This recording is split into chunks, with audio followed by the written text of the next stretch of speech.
Hi everyone, I'm Dana of Farm Girl Studios, and I'm with you here today to show you how we sew the masks that my group and I have been making for frontline, essential, and healthcare workers during the pandemic. This is a basic mask, it's easy to make, and suitable for beginners. Let's get started. So this piece is going to be the cover piece. In other words, it's going to be the front of the mask.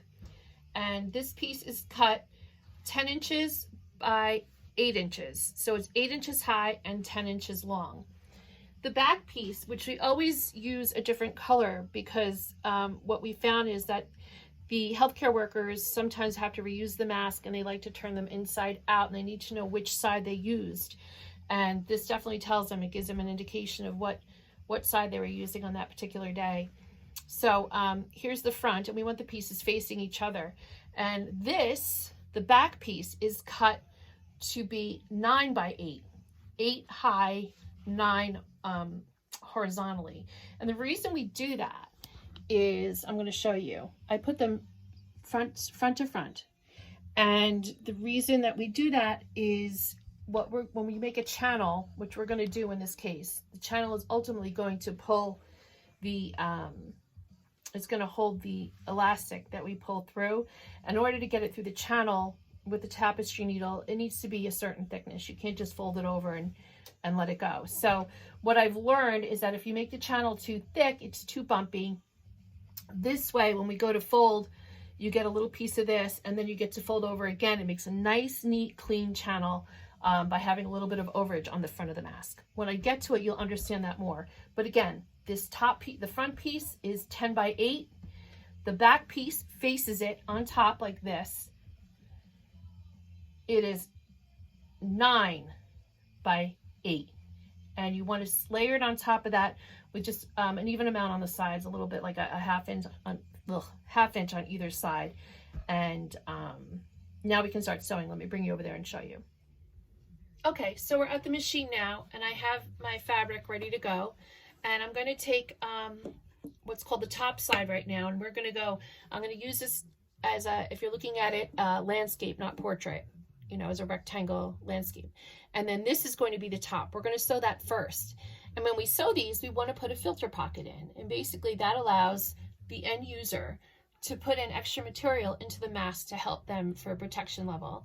So if you, you know, are in a situation when you're working in the hospital or whatever, you can put in, I've read even a folded paper towel, you know, cut and fold it and insert it into the mask is a really effective way to increase the level of protection that you're getting or giving with the mask. So I'm going to put the begin here at the top, and what I do is I'm going to begin sewing at the top. You know, I always, you know, if you're a sewer, you know, 1/4 inch seam is the universal language here, but we're sewing these not so much for form, but for function. So it's okay to be a little sloppy about this. This is sloppy sewing. This is not anything intricate or anything. Anytime you need to be really neurotic about anything, you just want to kind of go and make it happen. So we're going to come down here. I'm going to stop right about there. Right? And again, there's no exact part of this. You just want to pull it up and leave a hole there for the option of placing a filter. So I do a gap here of about 2.5 inches, 2 inches, and then I pick up sewing back there. Right, so I have that. Where my cute little, oh, I know where my cute little scissors are. They're out in the barn. I was outside with my husband last night trying to attach buttons to mask extenders. And if you need those, please let me know. All right, so I cut all the threads off. So we cut the attaching thread here. So you can see now we have a hole. And that's great. Now let's sew the bottom together. So you just want to spread this out a little bit. Come back under here. And it's okay if you start at the end, no big deal. And you want to sew these two layers together on the bottom. So you have an inside out, so to speak, piece of masking.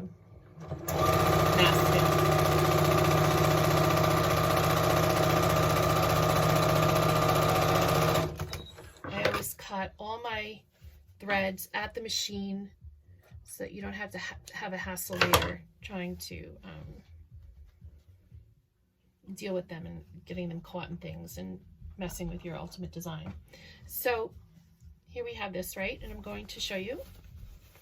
I'm going to turn it inside out. Oh, I hear a brown dog out there. And here we go. We have your mask. Here's the front. Here's the back. And here's your little pocket hole up here. We're going to press the seams. You're not even going to have to worry about sewing that shut. I'm going to show you how in a second. Okay, so we're at the ironing board, and part of sewing, if you're newer to it, you're going to realize that part of sewing, your ironing is equally as important as your sewing. That was a big wake-up call for me. I always tried to take shortcuts and not press things and or even wash the fabric before I use it, and sooner or later you realize why that's a mistake. So what I'm doing is kind of lining up this seam here, or where these two fabrics meet. This is the top again. Here's the thing. Here's the opening.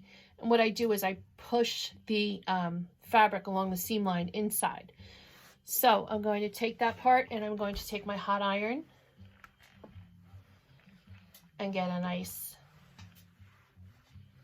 crisp, even edge there. I'm going to take my fingers and kind of smooth this one out as well.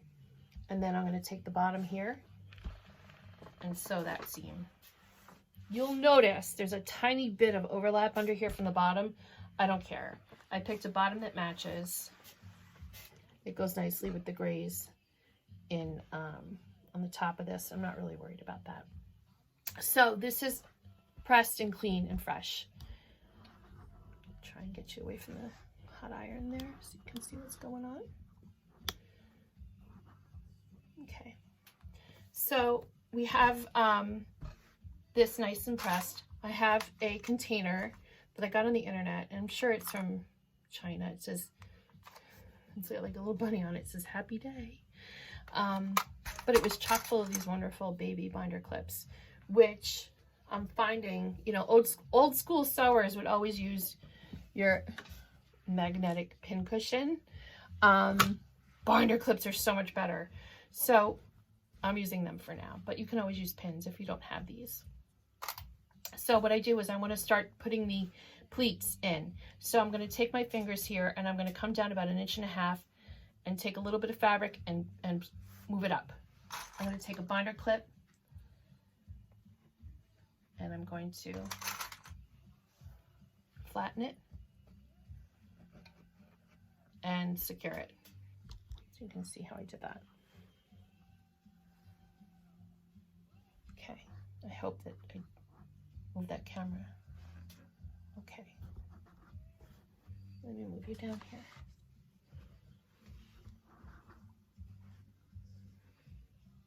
Awesome. Okay, so let me do it again. I'm going to do another pleat right about here. I'm going to take my fingers, pinch up the fabric, move it up maybe 1/4 to 1/2 inch. You just want a little bit of overlay between the fabric to make the pleat. All right, so I have 2 pleats made now. I'm going to make the 3rd and final one. I'm going to come down probably equidistant to the top and bottom here. Come in, pick it up, move it up about 1/3 of an inch, and I'm going to clip it. So now I have my pleats. You can see that. And before I do anything with that, I want to press it again. I want to get these pleats, this fabric, to understand that it's going to be pleated. I'm going to take the back, flip it over. You see it's, adjust the pleats a little bit. I'm going to press it. So now that we have beautiful pleats in there, I'm going to take it and turn it around. I'm going to try to, so you can see better on this. I'm going to take these binder clips out. And now I have this. Now you're going to see why I did the overlap and the front fabric. I'm going to take that overlap, and with the pleats in it, maintaining the pleats that have been put in it, I'm going to fold it over at the beginning of the back fabric. And I have one fold over there. I'm going to hold that all down, and I'm going to take another fold over, the same width of what I'm working with for the first one. I'm going to try to maintain the integrity of the pleats there, and this is tricky. And then now I have a double folded over secure channel with which to make I can sew it shut, and I'll be able to put the elastic through there. I'm going to do this again on the other side. I'm going to take my binder clips off. I have my pleats in there. I'm going to, this black front fabric, I'm going to fold over onto the back gray fabric with the pleats still in it. It's messy. And then I'm going to work it over to another fold and make my channel for the other side. And put my binder clips on that to hold it there. It gets a little bunchy on the sides, do not worry. Press it again,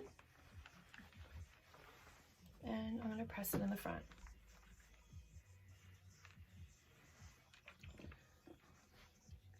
And this is ready to be sewn.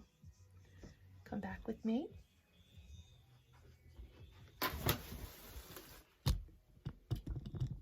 Okay, so what I do, when I'm making them, I make them in assembly line fashion. So I will cut them all, I will sew the first part, I'll make pleats on all of them, and then I'll come back and sit here and do this. And what we do is I'll take off one side of I'll take the first binder clip off, and I will position it underneath the needle. I'm going to bring the needle as far over to the left of this channel as I can. I basically want where the fold is, I want it to be really close to the end to make sure that we secure that fabric on the end. And I also like to give myself some breathing room with that channel. There's nothing worse than finishing a mask and not having enough room on the end to pull the elastic through. Then you're going to have to go work on sewing a ribbon to it, which is, we don't want to go there. All right.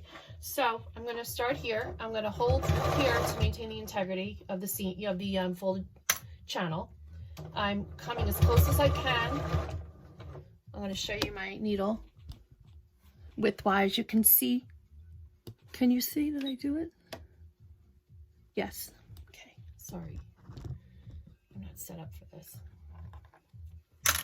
And, whoops. So, of course, when I'm sewing, I leaned into the machine with my head and bumped into a button and reprogrammed my machine. So I apologize there. I had to edit that out. So here's my, whoops, that's where I had to stop. So here is my seam along the channel, right? Not perfect at all, but it's leaving a nice hole there. Here's the other side. Let's do that. Again, I'm going to take off the top. I am going to put my needle down at as close as I can to the fold over edge to keep my channel as wide as it can be. I'm going to make sure I'm pressing down my fabric as I go. I want to keep the integrity of those pleats that we made. And here we go. This has a few yuckies over here. Okay, so you see, and I have a hole there. I'm going to cut this off. It's a little messy on this side. Oh well. Like I said, form over function. We're trying to give these people protection. All right, so now what I have for you, I'll show you what I have is, again, I put my tapestry needles outside because I was attaching buttons. I did not bring them in. So here's a tapestry needle. It's got a nice fat eye. It has a little bit of a curve on the bottom so you can wiggle stuff through. These are elastic strips that were cut to 32 inches by my little helpers, my little elves that come in and help every day. And I'm going to take one of these, I'm going to thread it, probably whatever inches like that. I'm going to take my mask, I'm going to come through this channel. And again, you have to do this a few times and you realize where the openings are. And you're going to pull, and oh my gosh, let me do it on the other side. Again, I have these pre-cut pieces, courtesy of Simon, who some days he doesn't feel like sewing, so I make them cut. And look how dry my hands are. All right, and then we come through like this and pull through, and we have a mask. And we have a mask. So the end user, you're going to see that up here, the way you sewed it and the way you pressed it, here is the filter pocket where you can insert whatever you need to give it a little more oomph if that's what you're looking for. These are left long so that the end user can decide if they'd like to adjust it to wear behind their ears or behind their head. Behind the ears can get very uncomfortable for a long shift, and you've seen pictures of these poor people with their mask marks on their faces.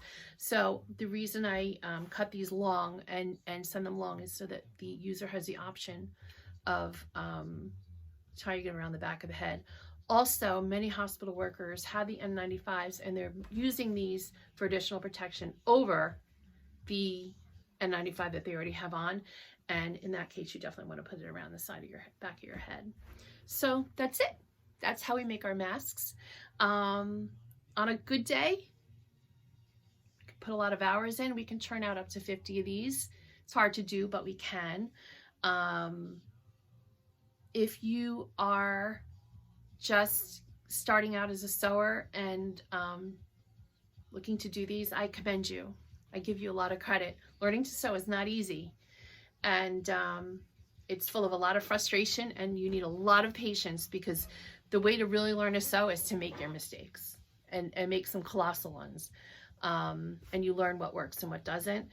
I've also been asked if I'll start teaching sewing, and I've done it before. Of course I will. I'm happy to do that. I can do a quilt class if you'd like, or we can do a sewing 101. But anyway, that's it. If you have any questions, you can comment or definitely DM me. I'm happy to help you. And again, stay strong, everyone. Stay healthy. Pray. And hopefully we'll get through this with as minimal scars as possible, and learn to be better to each other, and hopefully learn to value the fragility of our lives, and learn that after health there is always love, and we should just always love each other. Take care. I'll talk to you soon. Bye.